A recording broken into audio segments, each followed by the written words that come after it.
नमस्कार दोस्तों, मैं हूं Mahendra Sao. Education and motivation के इस खूबसूरत चैनल में आपका हार्दिक स्वागत है। जैसा कि आप सभी जानते हैं, हमने पिछली 2 वीडियो से टैली की क्लासेस को कंटिन्यू किया था और पिछली वीडियो में हमने टैली के बेसिक टर्मिनोलॉजी, कुछ शब्द हैं, कुछ डेफिनेशन हैं, इन्हें समझे थे। आपको टैली अच्छे तरीके से समझ में आए, इसके लिए यह ज़रूरी है कि आप सभी वीडियो को क्रमानुसार ही देखें। आपकी सुविधा के लिए हमारे चैनल द्वारा आपके लिए टैली की अलग से प्लेलिस्ट बना दी गई है, जिसमें आप टैली की सभी वीडियो को क्रम से देख सकते हैं। दोस्तों, वीडियो को बनाने में बहुत ही ज़्यादा मेहनत लगती है, इसीलिए आप सभी से रिक्वेस्ट है कि आप पूरी वीडियो को लास्ट तक ज़रूर देखें। अगर हमारी मेहनत पसंद आए तो इसे लाइक करें, कमेंट करें, अन्य दोस्तों के साथ इसे शेयर करें तथा चैनल में पहली बार आए हैं तो इसे सब्सक्राइब करके इसके सामने लगी हुई बेल आइकन पर क्लिक करके ऑल नोटिफिकेशन सेट करें, जिससे आपको आने वाली सभी वीडियोस की नोटिफिकेशन मिलती रहे। तो चलिए आज की वीडियो स्टार्ट करते हैं और समझते हैं टर्मिनोलॉजी ऑफ टैली पार्ट 2। आज की वीडियो में हम डिस्कस करेंगे फाइनेंशियल ईयर क्या है, स्टॉक क्या है, स्टॉक के प्रकार, क्रेडिटर, डेब्टर, एसेट्स क्या है, टाइप ऑफ एसेट्स, एसेट्स के प्रकार, लायबिलिटी क्या है, लायबिलिटी के प्रकार तथा बैड डेब्ट। तो इन सभी टॉपिक्स पर आज की वीडियो होने वाली है। तो चलिए स्टार्ट करते हैं। सबसे पहले समझते हैं फाइनेंशियल ईयर क्या होता है।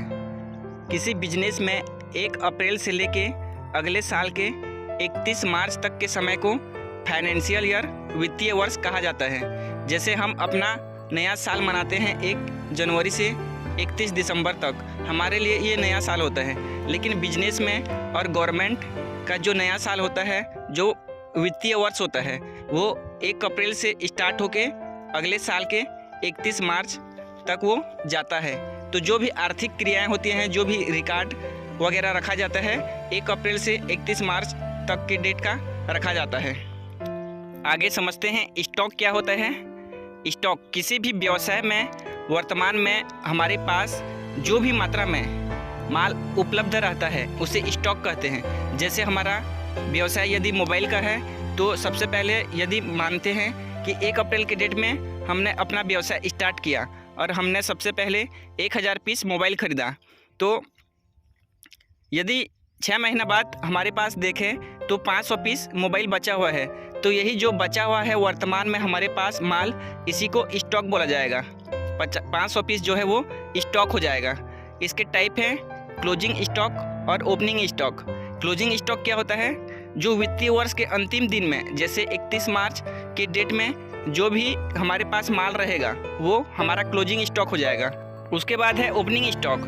पिछले वर्ष का जो क्लोजिंग स्टॉक है वो नए साल के लिए ओपनिंग स्टॉक हो जाता है। जैसे समझते हैं, जैसे 1 अप्रैल के डेट में हमने 1000 पीस मोबाइल लाया था 1 अप्रैल 2022 की डेट में, और 31 मार्च होते होते हमारे पास 500 पीस बच गया।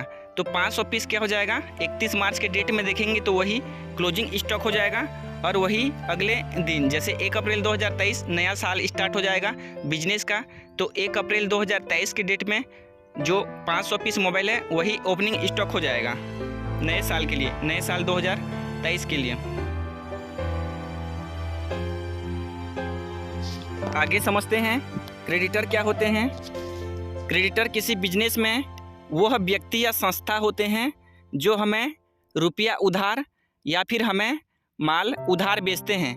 मतलब हम जिनसे रुपया लाते हैं उधार में या फिर माल को उधार में खरीदते हैं, वो व्यक्ति हमारे लिए क्रेडिटर हो जाएंगे। उसके बाद आगे है डेब्टर। इसका जस्ट अपोजिट होता है डेब्टर।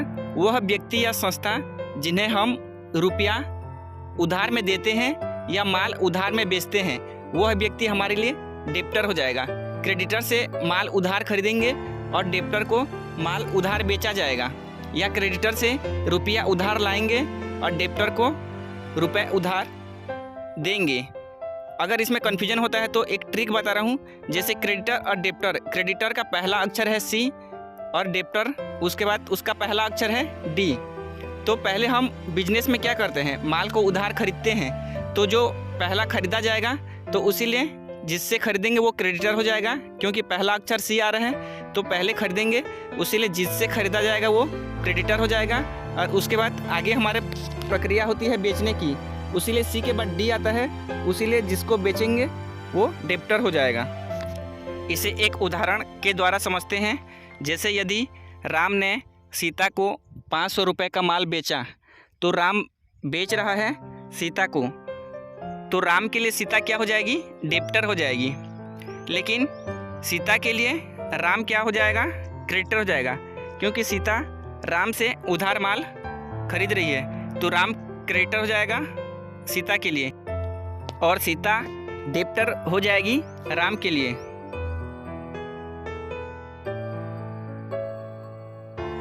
उसके बाद आगे है एसेट्स। वे वस्तुएं जो व्यापार के संचालन में सहायता करती हैं तथा जिन्हें स्थायी रूप से खरीदा जाता है, वे एसेट्स कहलाती हैं। इसके प्रकार हैं, सबसे पहला है फिक्स्ड एसेट्स। वे वस्तुएं जो व्यापार में स्थायी रूप से खरीदी जाती हैं तथा जिन्हें बार बार उपयोग किया जा सकता है, इन्हें वापस बेचने के लिए नहीं खरीदा जाता। जैसे मोटरसाइकिल, फर्नीचर, बिल्डिंग, लैंड, ये सभी फिक्स्ड एसेट्स के उदाहरण हैं। इन्हें बार बार उपयोग कर सकते हैं हम लोग और इन्हें परमानेंटली खरीदा जाता है, इन्हें वापस नहीं बेचा जा सकता। देखिए, इससे पहले हम गुड्स पढ़े थे, गुड्स को खरीदा जाता है और बेचा जाता है, लेकिन जो एसेट्स हैं, फिक्स्ड एसेट्स हैं, इन्हें ओनली खरीदा जाता है, बेचा नहीं जाता है। तो ये मेन डिफरेंस है, इसे ध्यान देंगे। उसके बाद दूसरा है करंट एसेट्स। जो संपत्ति व्यापार में कम या ज़्यादा होती रहती हैं, घटती बढ़ती रहती हैं, स्थायी रूप से नहीं रहती हैं, वे करंट एसेट्स के अंतर्गत आती हैं। जैसे कैश, बैंक बैलेंस, स्टॉक, ये सब करंट एसेट्स के अंतर्गत आती हैं।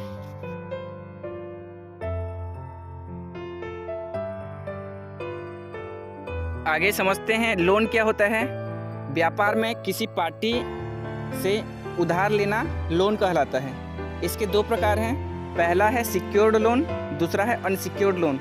सिक्योर्ड लोन वे लोन होते हैं जिनके बदले में हम किसी संपत्ति को गिरवी रखकर लोन लेते हैं, उधार लेते हैं, तो ऐसे लोन सिक्योर्ड लोन कहलाएंगे। दूसरा है अनसिक्योर्ड लोन। अनसिक्योर्ड लोन वे लोन हैं जिनके बदले में किसी भी संपत्ति को गिरवी रखा नहीं जाता है। उसके बाद आगे है लायबिलिटी। लायबिलिटी क्या होता है? वे सब ऋण जो व्यापार में हमें चुकाने होते हैं, वे लायबिलिटी कहलाते हैं। इसके दो प्रकार हैं, पहला है long term liability. Long term liability वे लायबिलिटी हैं जिन्हें व्यापार में 1 साल से अधिक समय में चुकाने होते हैं, जो 1 साल से अधिक समय में चुकाने होते हैं।